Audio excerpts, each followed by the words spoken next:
Hi everyone. Remember I decided to share with you some information from the last part of our Chapter 2, the third section, on building confidence, examining the planks of confidence. And it's a great little acronym to definitely help us bring together the first two chapters on building responsibility, becoming the best communicator we possibly can, and then also building and improving and reducing our stage fright, building our confidence that Chapter 2 focuses on. Remember a couple of ways that we can stop feeling our stage fright and begin to build confidence are having an accurate perception of ourselves. Remember we did the self-picture checklist. And then building on the planks of confidence. Remember that Chapter 1 talked about building that foundation, right? And the foundation they call the value structure foundation. But this is working to be a good person and communicating constructively. And then thirdly, caring about that audience and listener. So now we're ready. We have our foundation built. We're ready to put up the walls, the planks of our value structure foundation. And they spell out confidence. Their content, organization, notes, friendliness, impression, dedication, empathy, newness, conviction, and enthusiasm. So let's begin with the first C, in confidence. It's content, Content. Having something worthwhile to say. That's a major part of building your confidence. So you might go to the library, and do some traditional research. You might, what else? Interview an expert on the topic. Of course we'd go online in the 21st century and look for information to support the information in our speech, the topic we've chosen. And then definitely organizing it into an outline form. Chapter 2 starts to already talk about that. We'll definitely become excellent organizers of information into outline form this semester.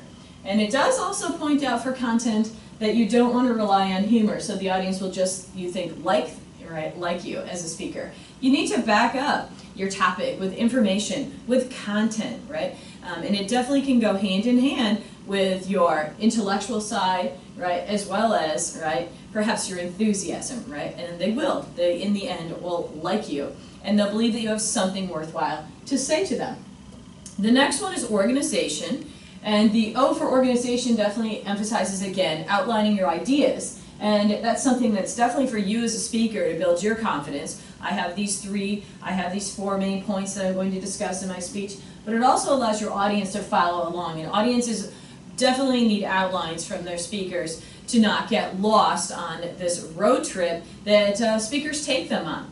They don't have the paper to follow along there, just listening to you. So it's so critical to have an organized speech using transitions, etc. A good speaker definitely organizes the content in main ideas as well as sub-points. Every single speech, no matter how long, no matter what type, what purpose, needs to be well organized. The next one is N for notes. Jotting down your ideas in a brief, directional, preferred outline format, whether it's sentence, outline notes, or it's a keyword outline, it doesn't matter. But notes definitely are critical, and they go hand in hand, of course, with that organization. They're not supposed to substitute your preparation by any means, and they are not for you to just read from your notes to the audience. No, that's not the point. The notes definitely provide you with a springboard to jog your memory so you don't forget important information that you want to include.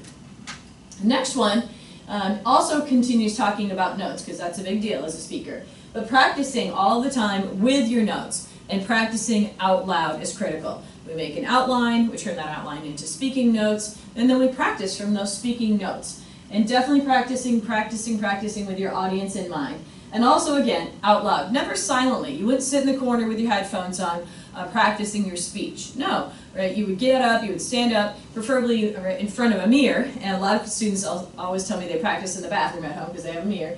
And say it out loud to themselves, looking at themselves, and it really helps you, of course, make that eye contact as well, doesn't it? And it's perfectly acceptable to use notes. It's not that you can't rely on notes. Many speakers do. They have teleprompters and all kinds of fancy things. But it definitely is something that you practice with. All right? Enough about end notes. Let's move on to friendliness. Friendliness is critical. Audiences love to hear your content, and they want to know that you have done your research, but they want it presented in a way that they feel like you're connecting to them in a congenial, they use the word, pleasant or friendly manner. And that's really critical for people. They want you to smile, they want you to talk to them, have that, not a performance, but have that conversation with them. And one part of that conversation is making the connection both vocally and physically that comes across as friendly. I is impression, and the text talks about making a positive, good first impression over and over, and it talks about it in our little chapter 2 as well. But getting off to a good start is really essential to building your confidence. And so the day that you give your speech, you wear your favorite color shirt. And even before you start speaking, you have to remember as a speaker that the audience is already paying attention to you. And that first impression you make before you even say anything at all in your speech has already happened, hasn't it? And they use the statistic of 55% of first impressions are accurate, and I've seen it much higher, actually, as well. And one thing we'll watch in class is a segment, of course, from a news show on first impressions, and that percentage is even higher. But over half of the time, researchers argue that first impressions are determined and they are also accurate before a speaker ever says anything, which is amazing, isn't it? Right? The D stands for dedication, and dedication has to do with practice, practice, practice. You have to really be dedicated to improve yourself as a public speaker. It requires dedication. Just like anything else that you want to become better at, you have to dedicate some of your time to do this. And practicing out loud again is emphasized with our D for dedication. Also practicing, though, using gestures and small movements. We use the podium a lot, but not for every single speech. But it loosens you up, it relaxes you if you can think about everything that you want to do, and practice, right, of course, with that. The next one is E for empathy. And we've talked about this a little bit in our speech classes, but empathy, the first E, has to do, of course, not with sympathy for your speaker, but as an audience member, you have empathy for the speaker, because something might not go right as perfectly planned as they had hoped, and they had practiced for. They dropped a note card, etc. And that's okay, right? We know as audience members that the speaker is sharing information with us, they're not putting on a performance, and they're giving a sincere delivery of their ideas, right, to us. And they're sharing thoughts, they're sharing feelings, they're sharing information. And so what happens is sometimes they'll mess up a little bit. And it's okay, because we'll also be the speakers, won't we, audiences? And we know that we're not perfect either. And so we have that empathy. And from that comes this thing called common ground. And each speech class really forms this. We have this sense that we're all in it together to support each other through both verbal and written evaluations and comments that we will become better public speakers. And that's a really big part of achieving success. Having that mantra, that common ground, we're all in this together, right? We have empathy for each other. That's our first D.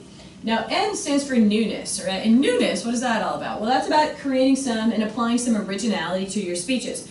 Newness can be just taking any topic that perhaps, of course, people have spoken about before and written about before, but what else, right? They have included their ideas and their experiences and their information and their stories, not what you will, right? And so you need to bring to, of course, your speech the ideas that are new. And one of the suggestions that our chapter 2 talks about for increasing and applying newness or originality is definitely using, of course, the information, but also remembering your personal stories.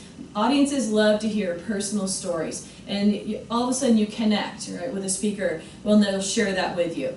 It's a great way to focus on the content versus the delivery as well, just like the C, the second C, conviction.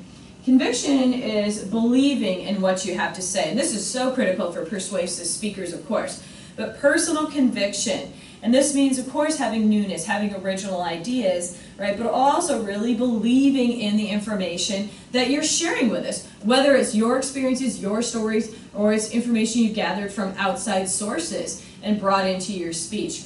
But really owning it, right, and believing in it is conviction. And the last one is E, showing enthusiasm, of course. Get fired up about your speech. It's really critical to do. You need energy, you need enthusiasm, and it's only a couple of minutes of your whole life. And so if you're in a first hour class, that's going to be a little bit more challenging. But it's really important if you want to inspire your audience to listen to you, right, and to listen with an open mind that you have something to say. It comes across both intellectually as well as, of course, emotionally, that enthusiasm that you bring. But it can be a great way to channel some of that stage fright, is to focus that energy on, yes, the speech is going to be exciting because I'm excited, I'm fired up. It's definitely a convenient outlet for that nervous energy. Let's end with a couple of comments, a couple of quotations that are excellent from chapter 2. We have one, keep your cool.